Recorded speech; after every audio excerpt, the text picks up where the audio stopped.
Welcome to the show. I'm Tony Molina, the owner of Mesa Tavira, a luxury home in Joshua Tree, and Riviera Design Hosting. We specialize in transforming luxury homes, primarily in Southern California, into unforgettable experiences through Airbnb. On this podcast, we're diving into the stories of Airbnb hosts and owners. We want to explore their journeys, unpack the highs and lows, and uncover insights that inspire other hosts and owners. In this episode, we'll be chatting with Brian Slizgi, the owner of SaguaroHaus, a beautiful experience nestled just 10 minutes north of Joshua Tree. I also happen to manage Brian's home. Brian, welcome to the show. Thanks for having me, Tony. All right, so let's get right into it. I want to hear when the idea of hosting and owning an Airbnb came to you. Can you take me back to the beginning and share some stories there?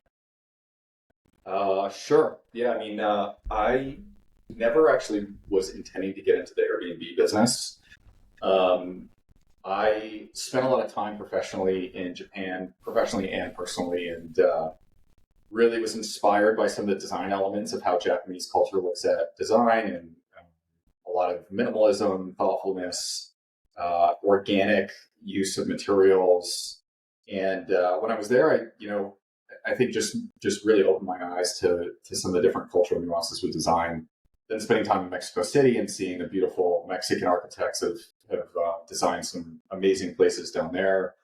During the pandemic, obviously everybody was bored and looking for things to do. And professionally, I had my outlet there, but felt like Joshua Tree was an exciting place to potentially build a place or renovate.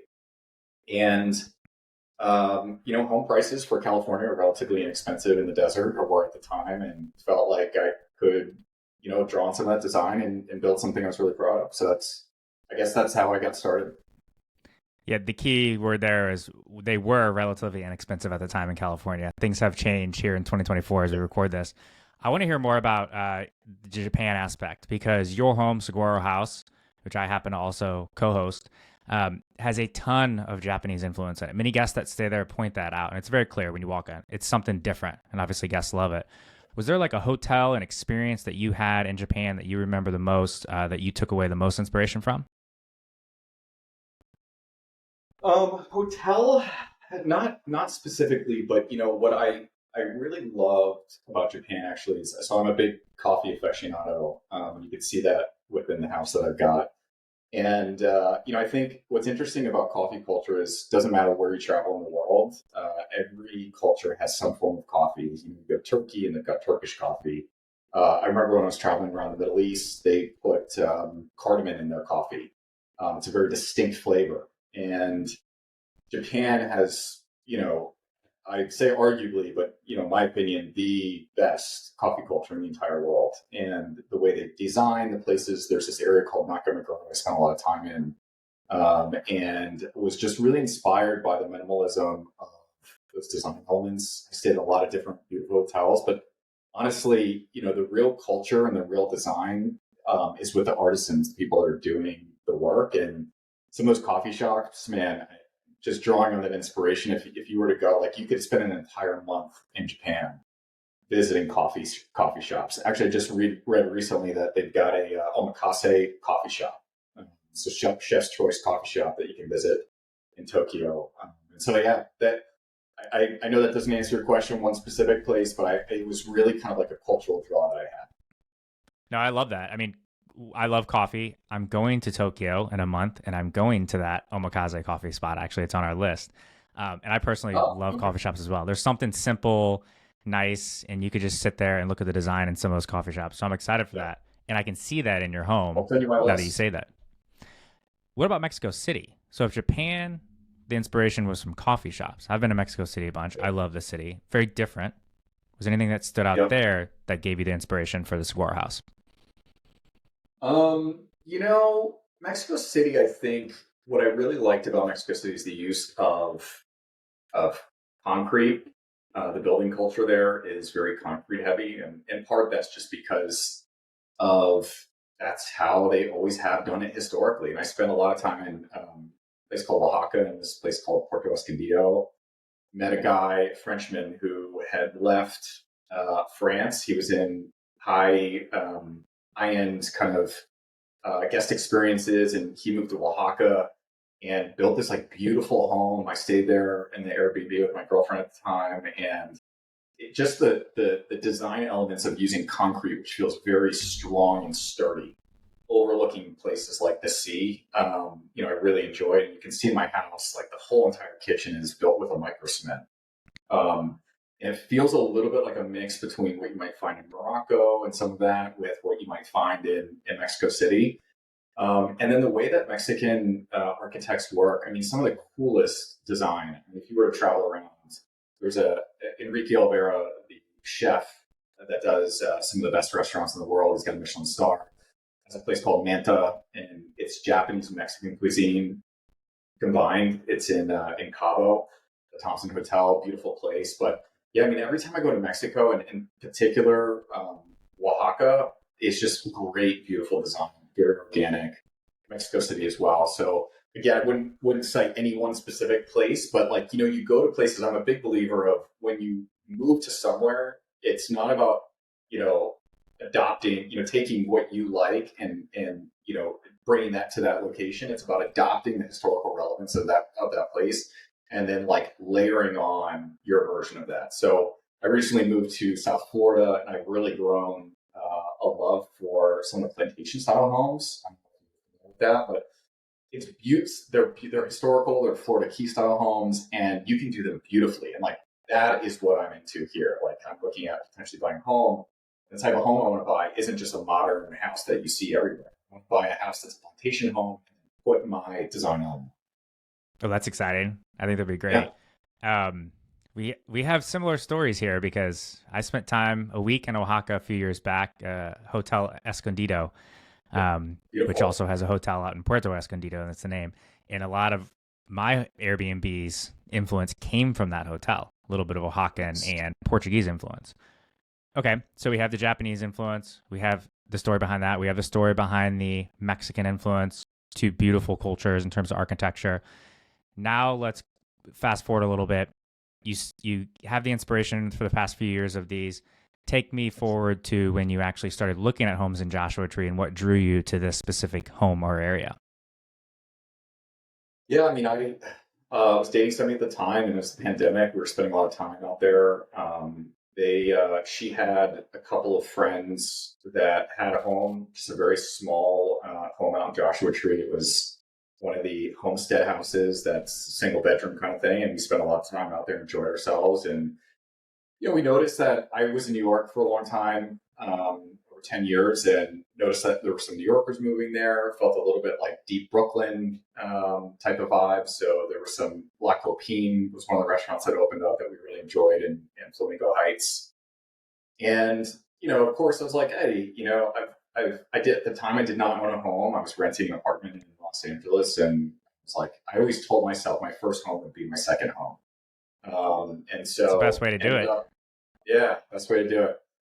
So, I started looking around, and interestingly enough, there's a Frank Lloyd Wright house.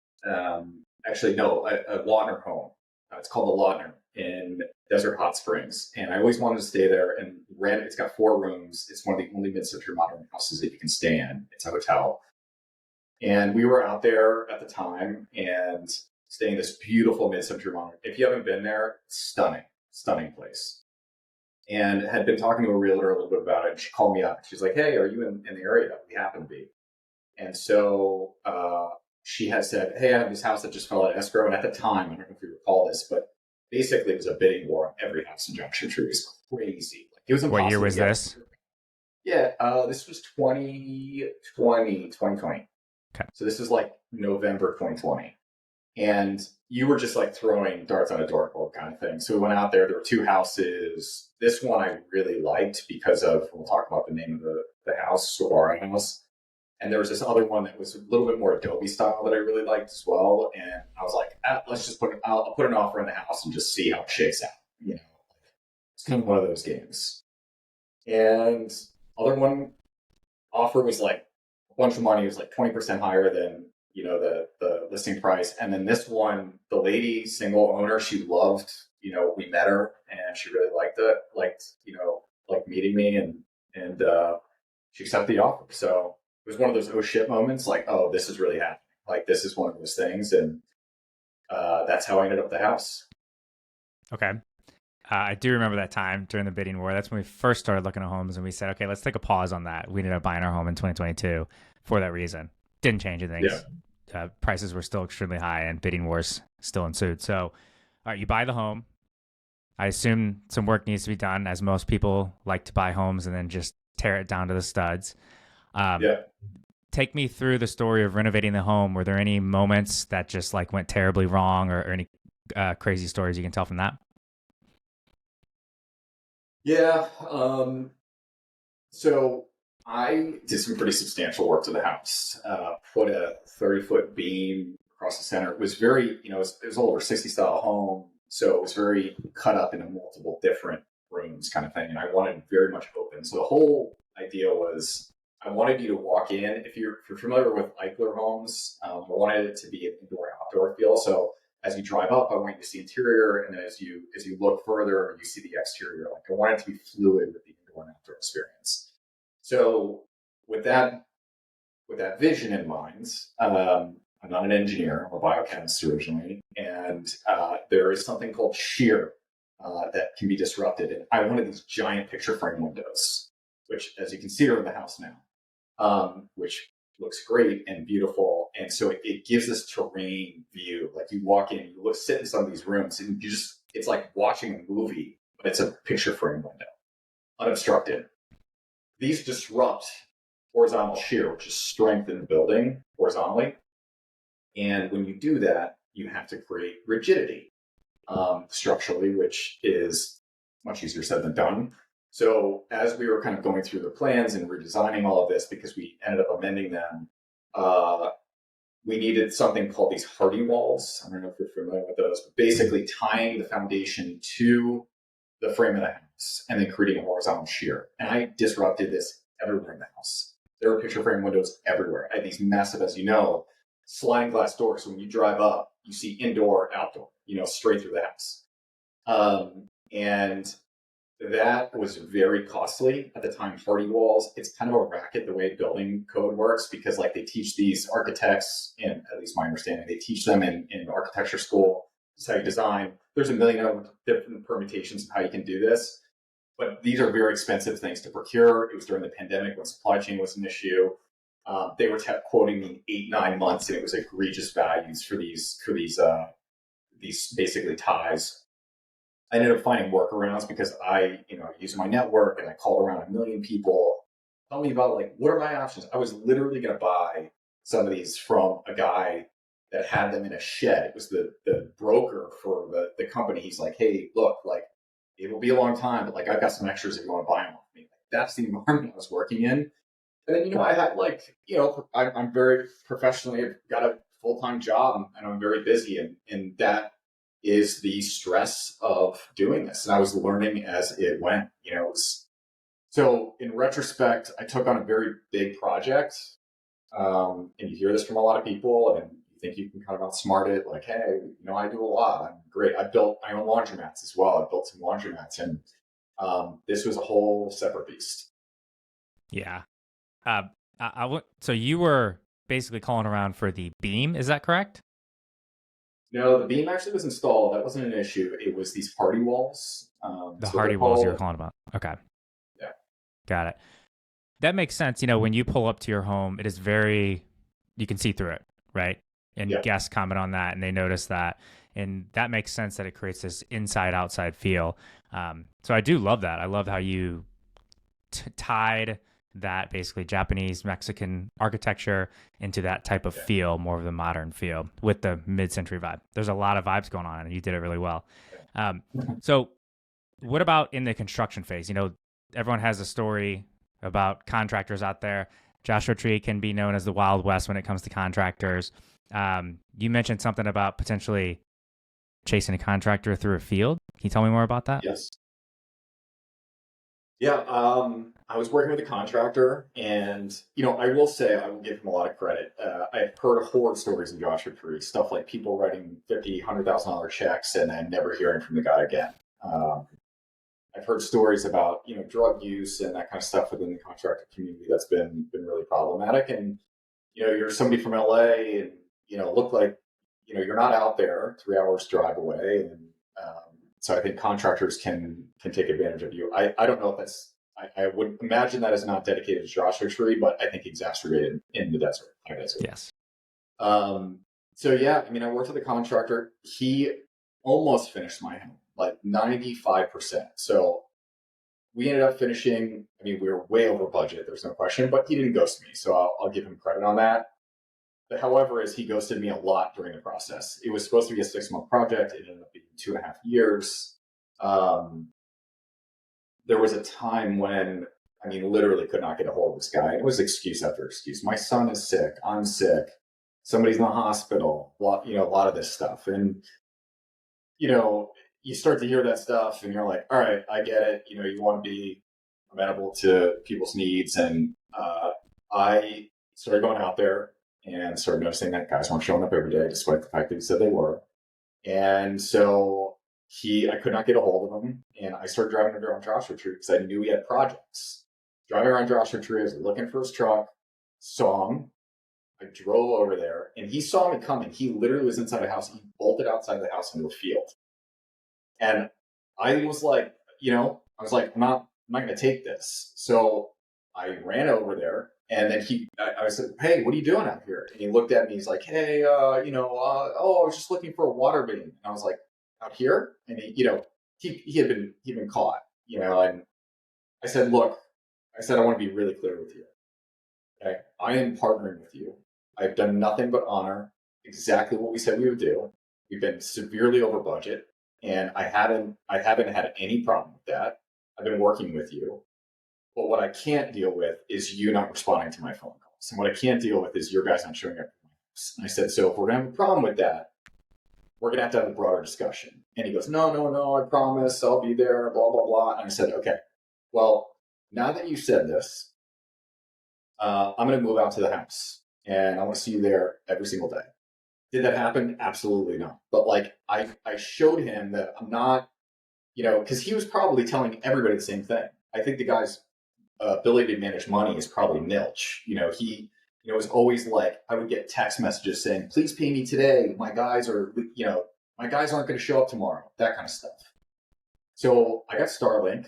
I installed it on top of the house. I ordered a mattress off Amazon and a desk, and I lived out there. Literally, I was working, I was working East Coast hours, so I'd be up at 6:00 in the morning, and I would just babysit the guys. I was working and actually ended up working out, but it's a little lonely being out in the desert all by yourself for weeks at a time. But thank God I was able to work with work, and I didn't skip a beat there. But it was a challenging time, to say the least.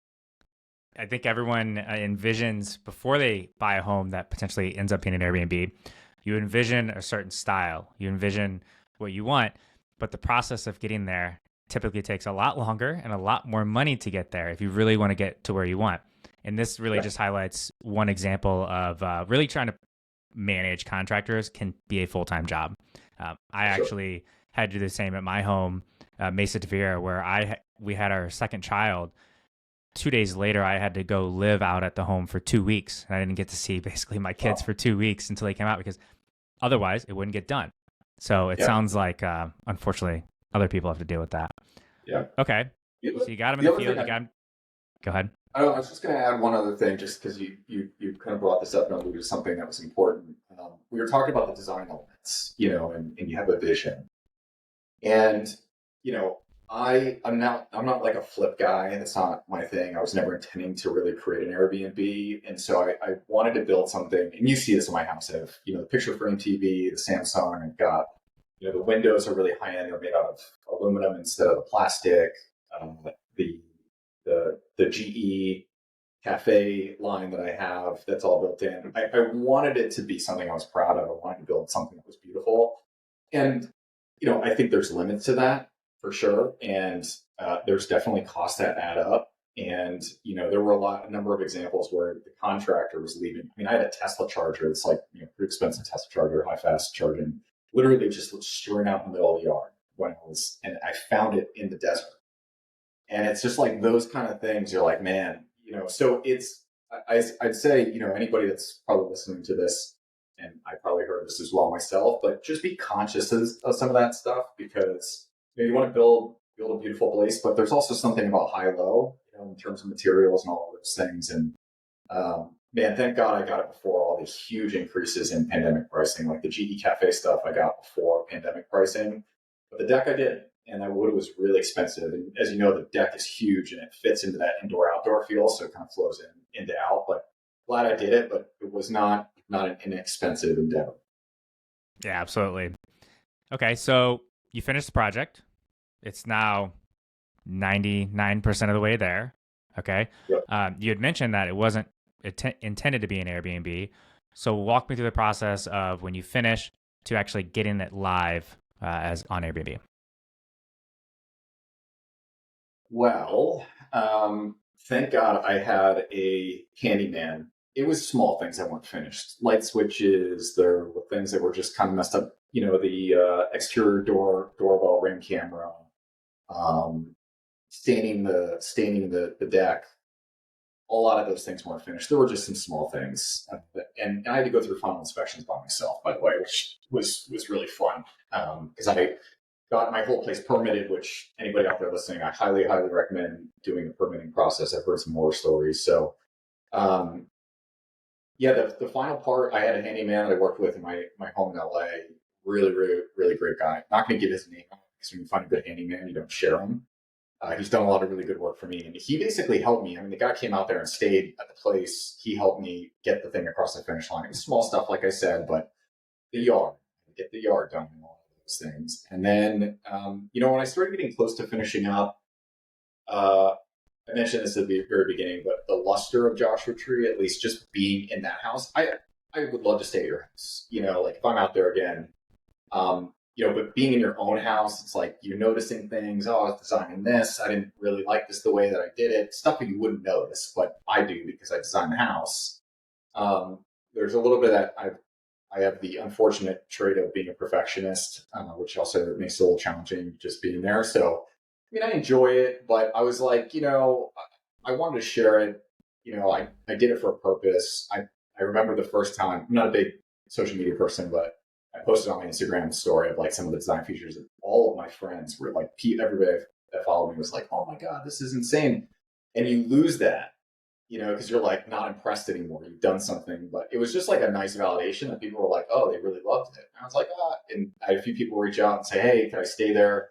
I had some friends stay just like for free. It was just like, "Yeah, come on, stay. Tell me what you like, what you don't like, whatever." And then, a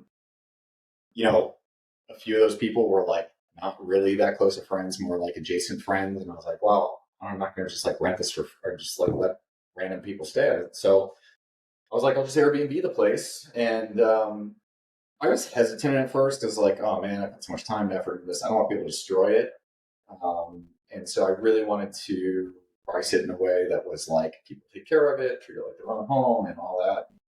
And so put it up on Airbnb and had some response that was positive. Had some friends, like the adjacent friends that I mentioned, just like sent them the link and they booked it. So that's how it ended up on Airbnb.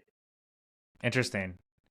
Yeah, I can relate to the fact where when you spend too much time in a place and you see it go from 0 to 100, you never see it as 100. You always see it as like always in like the 95, 96% style. I stayed at my home last week, and one day I just walked around the house and just was fixing all these random little things. And I was like, you know what? Yeah. Guests don't see this. They really don't. That's another good takeaway for any hosts or owners listening out there is like sometimes you just got to pull yourself away a little bit and think, what would a guest really value in this home? And it's not likely going to be that tiny little imperfection in the corner that they'll never notice. So I can tell you that you did do a fantastic job with the home. And so I'm not surprised that when you posted those stories that a lot of people came running towards it. And as we've seen recently, your home's getting booked a lot for a reason, and people love it. Yeah. The one that people love the most is the bathroom. The bathroom and the kitchen were like people. There's this one shot, I'll send it to you, but this one shot of the bathroom I took, it was like the first one. It looks like an Aesop store. The bathroom. I had an Aesop in the house, as you know, and people like I just posted one photo. It was on a whim. I just posted it, and people like blew me up It's crazy.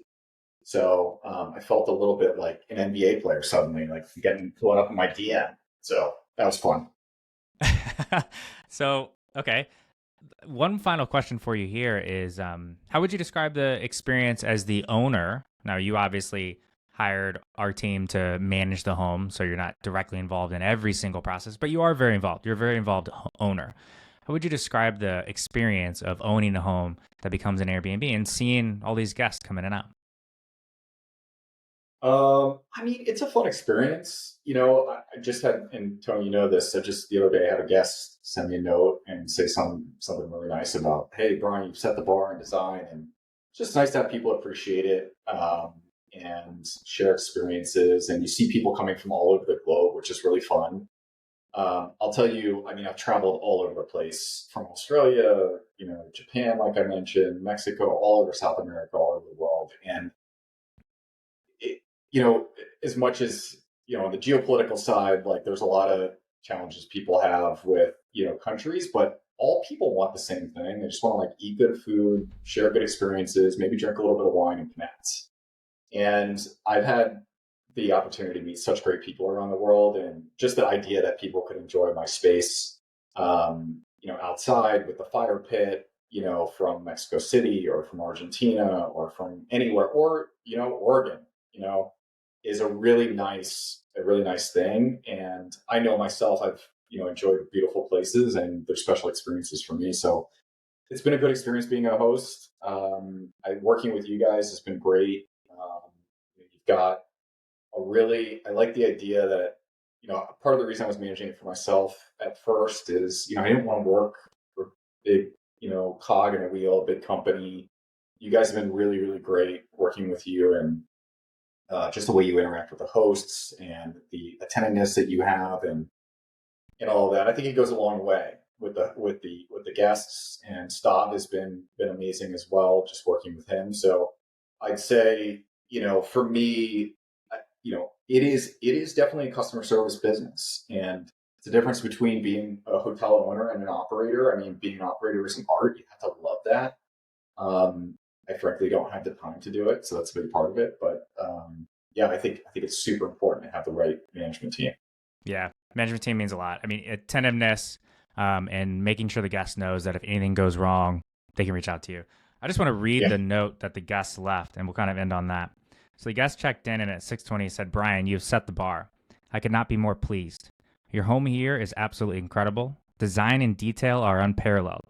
Thank you truly for hosting us. This trip comes as a bit of a reprieve for myself as well as Anne. She and I have been close friends for nearly 10 years, a friendship that has endured what life has given and taken. Anne Sophie just over a year in remission. Me on the mend of, well, shit, that pales in comparison to that. Tomorrow we will be attending the sound bath at the integration, and we could not be more gracious of everything you've given us."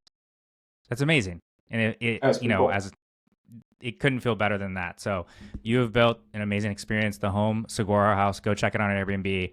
I'll leave the link in the notes. And Brian, thank you so much for sharing your story. It's really interesting. Yeah. Thanks for having me, Tony.